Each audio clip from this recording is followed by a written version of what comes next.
दादा काय वाटतं तुमच्या समोर संजय काका आहेत 10 वर्ष खासदार राहिले त्या समोरचा पहिल्यांदा कसा वाटतोय? मी तेच म्हणतो तुम्हाला की आज काही टीका करून आज मी काकांनी काय केलं नाही किंवा काय केलं हे सांगायची आज परिस्थितीच नाही. कारण आज आमच्या मतदारसंघ सांगली लोकसभा मतदारसंघामध्ये जुन्या जे पूर्वीचं मतदान होतं म्हणजे 19 लाख वरती 21,000 काहीतरी होतं आणि आता तेच मतदान 24 लाख झालेलं आहे.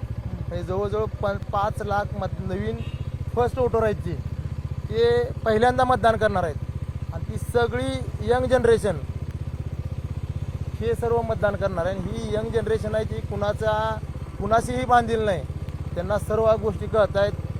आतापर्यंत आपल्या जिल्ह्यामध्ये काय काय विकास कामं झाली, काय काय व्हायला पाहिजे होती, शेजारच्या जिल्ह्यामध्ये काय झाले, आपल्या जिल्ह्यामध्ये काय व्हायचं राहिले, अशा अनेक गोष्टी आहेत की ज्या ह्या पिढीला सांगायची गरज नाही की ती पिढीला सगळं ओळखते माहिती आहे.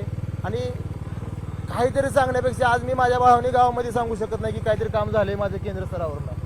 असे अनेक गावातले योग आहेत की ती प्रत्येकजण आपापल्या गावात सांगू शकते की माझ्या गावात काय झालं काय नाही. त्यामुळे ह्या गोष्टी आता काय पहिल्या जुन्या काळासारखं राहिलेलं नाही.